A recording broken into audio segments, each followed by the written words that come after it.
He kōna ipurangi tēnei nā te reo irirangi o Aotearoa. Normally, New Zealand First is the second strongest party in terms of numerically, in terms of a coalition. This is, I think, the first time that they'd sort of be the third banana. But they'll argue they're a bigger third banana than the second one, I imagine, though, Liam. Well, yeah, that's right. That was Liam here, political pundit from the right, on 9 to noon's politics slot last Monday on RNZ National with Catherine Ryan, on the topic that was preoccupying political reporters ever since the election's final results the previous Friday, barring recounts. How will the next government finally take shape? And while they pondered there which were the biggest bananas in the current coalition bunch, the pundit from the left, Gareth Hughes, was thinking of the Greens in a previous one. Basically, Winston Peters locked the Greens out of ministerial position. He absolutely locked them out. And said this is Utu. Mm-hmm. And, that's exactly what he is in the position to do again, 20 years on to David Seymour. On Morning Report that same morning, pundit Shane Tapu was getting confused about the furniture. They will want a table at the decision-making table. But News Hub's political editor Jenna Lynch had other furniture in mind once those final election results were in. Winston Peters is no longer a nice-to-have. He was effectively a security blanket before. Now they need him to build the bed. But there were supposed to be 3 in that bed, and were they even talking to each other? But problem, these two are far from comfortable bedfellows. ACT has been trying to call New Zealand First for a hui. They've been left hanging. David Seymour says he hasn't heard from Peters. No, I haven't. But, we welcome discussion because ultimately the voters are king and queen in an election. And speaking of sovereigns, NZME's Fran O'Sullivan invoked a classic love triangle in her Herald column last weekend. How does Christopher Luxon skirt the inevitable Camilla versus Diana trap when it comes to managing strategic competition around his cabinet table? They should, of course, start by getting a room and getting down to business. Though with hindsight, none of that trio you'd think would want to be Diana. And was getting a room going to be a goer anyway if they couldn't even hook up by phone? David Seymour had revealed that he'd reached out to New Zealand First after election night by text, but hadn't had a reply in kind. Or had he? And so you've reached out to Winston Peters. He sent you a voicemail. Does that concern you?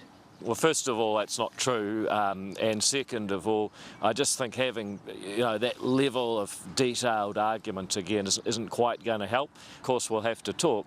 If you want to get into the technicalities of how phones work, then you can. But I don't know if that's the level of debate that New Zealanders want. Now, Winston Peters had said that he thought the initial text might have been a fake, bringing a brickbat from an unconvinced Audrey Young at the Herald. It would have taken 2 seconds to find out, not 5 days. But how many more days would pass by for them to actually get talking about forming a new government?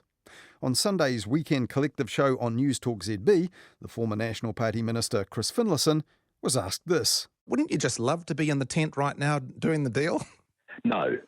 I've done my thing. I've danced on the stage. I've left public life. Yeah. And all I want to do now is make money and play golf. And it did seem at times this week like the 2 junior partners in that prospective political marriage might have felt the same way. On Monday on TVNZ's Breakfast Show, the host Anna Burns-Francis summed up the soap opera so far this way. The speculation, the much-rumoured meeting is on its way, but will National Leader and incoming Prime Minister Christopher Luxon be in the room? He joins us now. Good morning, Mr Luxon. Good morning, good to be with you. Have you spoken to Winston Peters over the weekend? I've spoken to both leaders over the weekend, yep. Did you tell Winston to save David's phone number on his phone? And Winston Peters was still pretending that the media doorstepping him didn't exist, arriving in the capital for FaceTime with his own caucus, though one bystander did give those reporters an earful at the airport. Are you worried that the ACT Party is going to hold up negotiations and you aren't going to be able to get this done quickly? In terms of negotiations with leaders, the pension age, is that a bottom line for you? But Winston Peters did give an interview to The Platform and its founder and host Sean Plunkett. Now, what was billed as Winston Peters' first media interview since the election, barring post-election stand-ups with reporters, they aired plenty of their mutual mistrust of the mainstream media. There's a real problem here. The media then speculate and can get in the middle of things and stuff things up. That's the tragedy of it all, because all they're doing out there is misinforming everybody after the election like the mainstream media were doing before the election. And I'm not engaging in that. I'm talking to you because you're asking frank and open questions that need to be answered. But those think that they're going to gaslight us or have a gotcha moment. They're just wasting their time when it comes to Winston Peters and New Zealand First. And when Sean Plunkett gently inquired when Winston Peters just might start negotiating with the other political leaders, he didn't get much on that from the New Zealand First leader. Would it be unreasonable for the country to think that next week, by Friday of next week, we'd have something workable, we'd have the broad sweep of this figured out? Would that be your expectation or your hope? Well, the trouble with Sean is when you make any comment these days, if it's made in good faith, it is used against you. No good. Yeah. Now, also being asked that kind of question often was the National Party campaign manager Chris Bishop. Here he was again on TVNZ's Q&A. David Seymour, Winston Peters saying, we can get this done quickly, matter of days, maybe this week. What's your position? Not going to put a time frame on it, but there is really good will, really good faith from everybody. Now that left unacknowledged questions about political bottom lines hanging all week, along with the portfolios that National might have to hand to ACT and New Zealand First. But Christopher Luxon told reporters this week that he wants to get cracking, and Newsroom's Joe Moyer pointed out Luxon had already put an unofficial deadline on the talks by saying he wouldn't go to the APEC summit next week in the US if the talks aren't complete. But on Newshub Nation, political editor Jenna Lynch didn't seem at all confident that Luxon, or herself, would be going to San Francisco. I don't know. I'd love to know. I've got travel plans to go, but I'm not going if Christopher Luxon's not going. Let me know. OK, Chris, let Jenna know. That would be great. And then last Tuesday, Jenna Lynch pointed out there was also another sort of deadline looming. All of the ministerial warrants expire 28 days after an election, so if they can't get it together before then, the current government, the Prime Minister Chris Hipkins, would need to be re-sworn in to continue on as a caretaker government. Now, Christopher Luxon told the Electoral Commission it should have been working 24/7 to get the votes counted. One wonders if he is holding himself to the same standard. Now, that same day, Winston Peters did also sit down with the NBR's political editor Brent Edwards, and they shed a little light on what might happen next, this time with only the mildest of digs at the media. And you'll see that people now in New Zealand First will be talking to ACT members as well. But these are all done in a timely way, not because some mainstream media who didn't want to know who our name was before the election now want to prescribe what we do after it.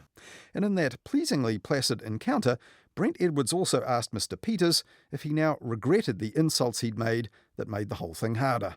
That's the nature of politics. People expect to be forgiven for the premature or perhaps undiplomatic positions they took. And you're in a forgiving mood? When I say that, my colleagues know that the public expect in a democracy that there'll be a stable government formed and as fast as possible without selling things down the drain, so to speak. So it's complex, yet in many parts of it are simple in that final outcome. And we'll see if that complex but simple philosophy of Winston Peters there does extend to an acknowledgement that he's also been undiplomatic to the media and that he's willing to form a stable arrangement with them for the sake of the government as well. New Zealand First and ACT Party chiefs of staff did meet the next day to prep for more substantial talks to come. Tonight on One News, the Prime Minister-elect says coalition talks are ramping up. Progressing well. But 26 days since the general election, an admission a crucial part of the negotiating is yet to take place. While National ACT and New Zealand First still haven't sat down together, coalition talks are advancing, with Winston Peters and David Seymour chatting face-to-face. So would you say we're past half-time in a rugby match? We're definitely in the second half. There's no question about that. We come into the second half and I think a result is getting there. But while they wait for meaningful news of progress towards a new government, Newshub copied the British tabloid paper that live-streamed a lettuce last year to see if that would decay faster than the leadership of Prime Minister Liz Truss, though Newshub has chosen a much more robust coalition cauliflower, which will probably last a lot longer, a sign perhaps, though, that they don't expect any deals to be done soon.